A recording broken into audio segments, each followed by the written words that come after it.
ഞാൻ അഷ്റഫ് കാഞ്ഞങ്ങാട് കല്ലൂരാവിൽ നിന്ന് നടുവേദനയായിട്ട് സയാറ്റിക് ആയിട്ട് കാലിലേക്ക് ഇറങ്ങിയിട്ട് വല്ലാതെ വേദനയായിരുന്നു. രാജേഷ് ഷെട്ടി ഫസ്റ്റ് ന്യൂറോ മാംഗ്ലൂർ കാണിച്ച് എന്നിട്ട് ഓപ്പറേഷൻ വേണമെന്ന് പറഞ്ഞ് ഓർത്തോൻ്റെ ഡോക്ടറൊക്കെ പറഞ്ഞത് ഓപ്പറേഷൻ വേണം, MRI എടുത്തിട്ട്. എന്നിട്ട് കുറേ തടവുന്ന കുറേ ആളൊക്കെ അങ്ങനെ നാട്ടിലെല്ലായിടത്തും പോയി, കുറേ ചികിത്സ കണ്ടത്തിൽ വൈദ്യർ. അങ്ങനെ വേറെ ആൾ എന്നോട് ഇവിടെ ഉണ്ട് മയ്യിൽ, അങ്ങനെ ഇവിടത്തേക്ക് എത്തിയത്. അൽഹംദുലില്ലാ ഒരാഴ്ച ഇവിടെ കിടന്ന് ഇപ്പം നല്ല റാഹത്തായി പൂർണ്ണ ഏകദേശം ഷിഫയായി.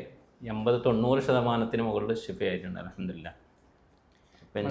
അഷ്റഫ് ഇപ്പോൾ പോയി വന്നതാണല്ലേ, കടന്നു പോയി അതന്നെ. അതായത് മൂപ്പര് സാറ്റിക്കായിട്ട് ആദ്യത്തെ ദിവസം തന്നെ ഇവിടെ അഡ്മിറ്റ് ആവണം എന്നുള്ള രീതിയിൽ വന്നതിന് ഞാൻ പറഞ്ഞു, ഡോക്ടർ കൺസൾട്ടേഷൻ കഴിഞ്ഞ് ഞാനും കൂടെ നോക്കി. അപ്പോൾ ഞാൻ പറഞ്ഞു ഇന്നും എന്തായാലും പോയി വന്നോട്ടെ, ഒരാഴ്ച കഴിഞ്ഞിട്ട് നമുക്ക് എന്ത് ചെയ്യാം, വേണമെങ്കിൽ കിടക്കാമെന്ന് പറഞ്ഞു.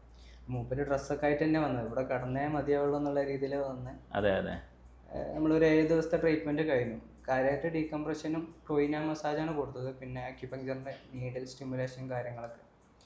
അപ്പോൾ നല്ല സന്തോഷമുണ്ട് ഇന്ന് മൂപ്പര് മുഖം. നല്ല സന്തോഷം പറഞ്ഞാൽ നല്ല സന്തോഷം, മാഷാ അല്ലാഹ്. നമ്മളിങ്ങനെയുള്ള വീഡിയോകളൊക്കെ ചെയ്യുന്നതിൻ്റെ കാരണം ചികിത്സകൾ പലതും ഉണ്ട്. അപ്പോൾ പൊതുവെ ഇങ്ങനെ നടുവേദനകളൊക്കെ ആയിട്ട് ഡിസ്ക് ബൾജൊക്കെ ആയിട്ട് വിഷമിക്കുന്ന ആൾക്കാർ പൊതുവെ ഇവിടെ വരുന്ന സമയത്ത് ഒരുപാട് ചികിത്സകളൊക്കെ ചെയ്തിട്ടുണ്ടാവും, പരാജയപ്പെട്ട ഒരു രീതിയിലുണ്ടാവുക. അഷ്റഫ്ക്ക് വരുന്ന സമയത്ത് അങ്ങനെ തന്നെ ഉണ്ടായി. അങ്ങനെയുള്ള ആൾക്കാർക്ക് ഒരു ആശ്വാസമാണ് പൊതുവെ കെയർ സ്പോട്ട്. അൽഹംദുലില്ലാ നമ്മൾ ഈ കഴിഞ്ഞ വർഷങ്ങളോളം ഏകദേശം ഒരു 4 വർഷത്തോളമായി കെയർ സ്പോട്ട് ആരംഭിച്ചിട്ട് ഒരുപാട് ആൾക്കാരെ ഈ രീതിയിൽ വന്ന ആൾക്കാരെ നമുക്ക് സന്തോഷത്തോടു കൂടെ പറഞ്ഞയക്കാൻ പറ്റിയിട്ടുണ്ട് അൽഹംദുലില്ലാ. അപ്പോൾ അതിൽ പെട്ട ഒരാളാണ് അഷ്റഫ്.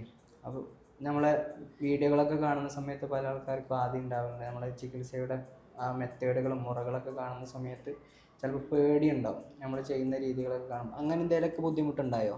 ഇല്ല, ഫസ്റ്റ് ഇങ്ങനെ കാണുമ്പോൾ ഒരു ബേജാറുണ്ടായിരുന്നു. ചെയ്യുന്ന സമയത്ത് ഒന്നുമില്ലല്ലോ അൽഹംദുലില്ലാ. എന്തെങ്കിലും ഇതുണ്ടെങ്കിൽ എൻ്റെ നമ്പർ തന്നെ ഉണ്ട് 9496856098. പിന്നെ ഫേസ്ബുക്കിലുണ്ട് അഷ്റഫ് KP കല്ലൂരാവി, അതിൽ പോയാലും എന്നെ കിട്ടും ഇൻഷാ അല്ലാഹ്.